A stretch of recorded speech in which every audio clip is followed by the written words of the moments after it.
Welcome to the exciting universe of music theory. Are you ready to learn? Then let's begin.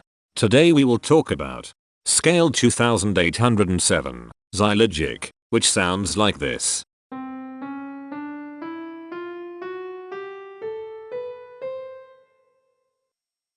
This scale has 9 tones, which means it is called an enneatonic scale. This is a bracelet notation diagram of scale 2807. The shaded circles represent tones that appear in the scale, and they are read clockwise, starting at the top.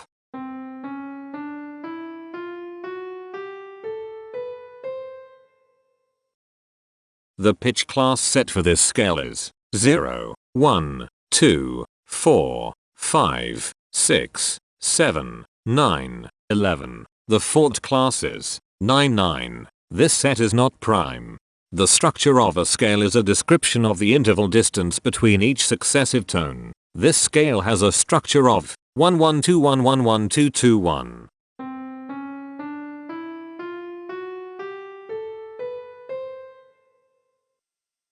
The binary representation of this scale is determined by mapping tones of the scale to binary digits. Each binary digit represents a power of 2.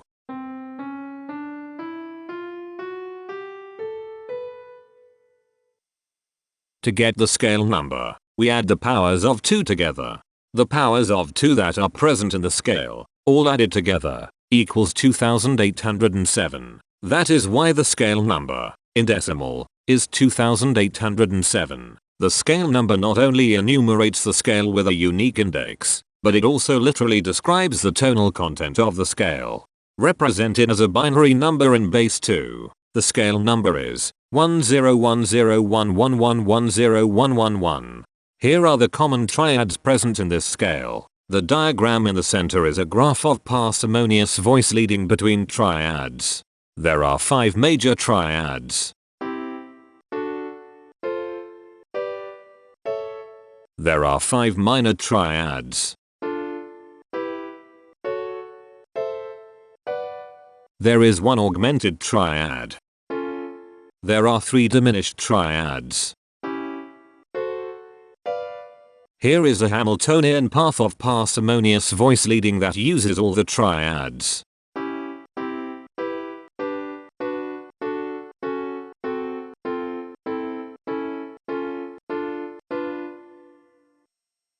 This scale has 9 modes. The first mode is itself. The second mode is scale 3451, also known as Zylygic. It sounds like this.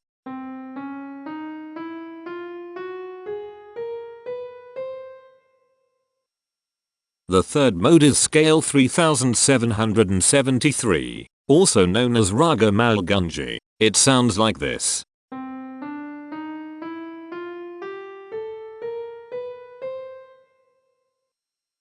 The fourth mode is scale 1967, also known as diatonic Dorian mixed. It sounds like this.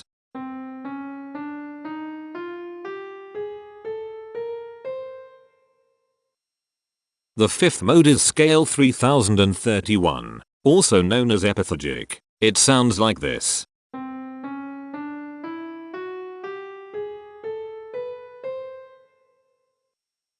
The sixth mode is scale 3563, also known as anoptagic. It sounds like this.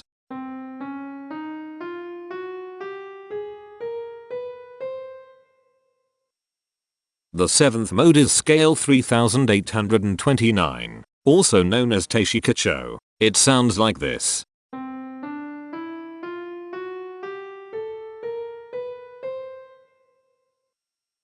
The eighth mode is scale 1981, also known as Hausaini. It sounds like this.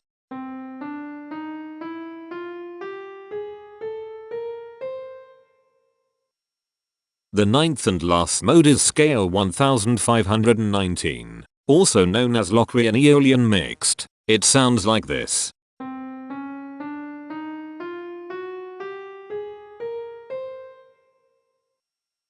Imperfections are tones that have no tone a perfect fifth interval above them. This scale has 1 imperfection.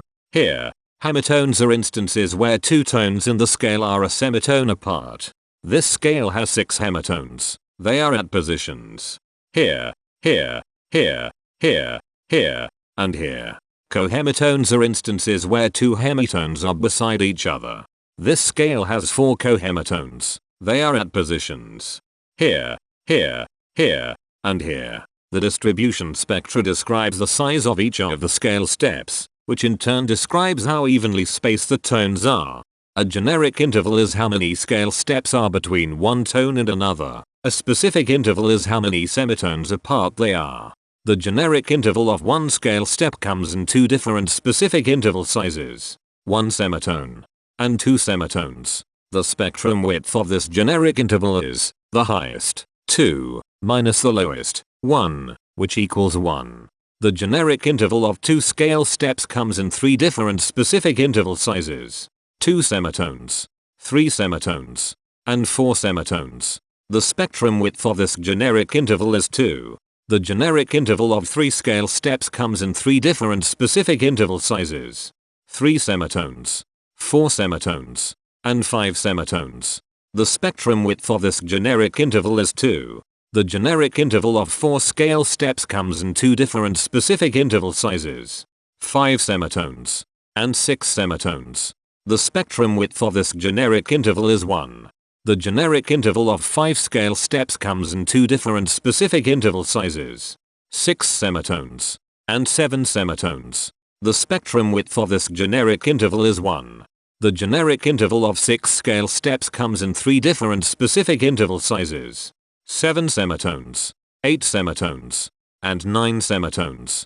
The spectrum width of this generic interval is 2. The generic interval of 7 scale steps comes in 3 different specific interval sizes, 8 semitones, 9 semitones, and 10 semitones. The spectrum width of this generic interval is 2.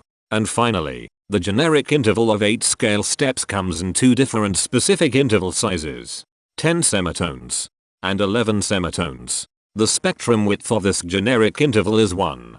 The spectrum variation is the sum of all the widths, divided by the number of tones. The spectrum variation of this scale is 1.333. Since the variation is greater than 0, this indicates that the scale is not perfectly even. The highest spectrum width is 2. Since this is greater than 1, we know that this scale is not maximally even. If every spectrum has exactly 2 specific intervals, we call that the Myhill property. This scale does not have the Myhill property. Since the generic interval ranges overlap, this scale is an improper scale. The interval vector of a scale is a description of what intervals exist between its tones. There are 6 intervals with the size of 1 semitone. They are here, here, here, here, here, and here. There are 7 intervals with the size of 2 semitones. They are here, here, here, here, here, here, and here. There are 6 intervals with the size of 3 semitones. They are here, here, here, here, here, and here. There are 6 intervals with the size of 4 semitones. They are here, here, here, here, here, and here. There are 8 intervals with the size of 5 semitones. They are here, here, here, here, here, here, here, and here. There are 3 intervals with the size of 6 semitones. They are here, here, and here. Each interval does not appear in this scale a unique number of times, so this is not a deep scale. Heteromorphisms are comparisons between every interval in a set. They can be classified as contradictions, ambiguities, and differences. A contradiction exists when a small generic interval has a bigger specific size than a larger generic interval. For example, if a generic third interval has a larger size in semitones than a generic fourth interval, that is a contradiction. The number of contradictions in this scale is 4. An ambiguity exists when 2 intervals have the same specific size, but they have different generic intervals. For example, if a generic fourth and a generic third interval are the same size in semitones, that is an ambiguity. The number of ambiguities in this scale is 83. A difference exists when 2 intervals have the same generic size, but different specific sizes. For example, a major third and a minor third both have the same generic size, but they have different sizes when measured in semitones. The number of differences in this scale is 168. The coherence quotient measures the proportion of ambiguities and contradictions among a set's intervals. A scale with a higher coherence quotient is a good candidate for musical usefulness. The coherence quotient is 0.812. The sameness quotient measures the proportion of heteromorphic differences among a set's intervals. A scale with a higher sameness has fewer differences, so it is also a good candidate for musical usefulness. The sameness quotient is 0.417. This scale has reflective symmetry across an axis position 3 semitones from the root. This scale has a different pattern of intervals ascending and descending, so it is not palindromic. This scale has one ridge tone. Here, the balance of a scale depends whether the tones are spaced equally enough for the center of gravity to be in the center of the scale.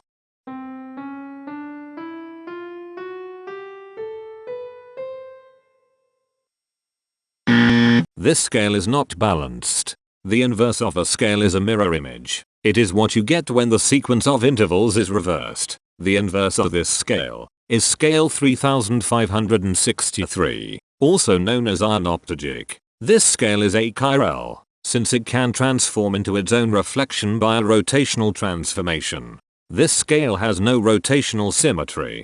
For even more detail about this scale, visit ianring.com/musictheory/scales/2807. If you found this video informative, please consider supporting this channel by becoming a patron. Of course, not everyone has the means to support a project like this one financially, and that's okay. But if you are able to spare just $1 a month, your help is deeply appreciated. It will not only allow others to continue enjoying this series for free, but will also go toward improving the quality and quantity of music theory resources we can provide. Go to patreon.com/musictheory and join others like yourselves who totally geek out on all this nerdy stuff. Thank you to these Patreon patrons.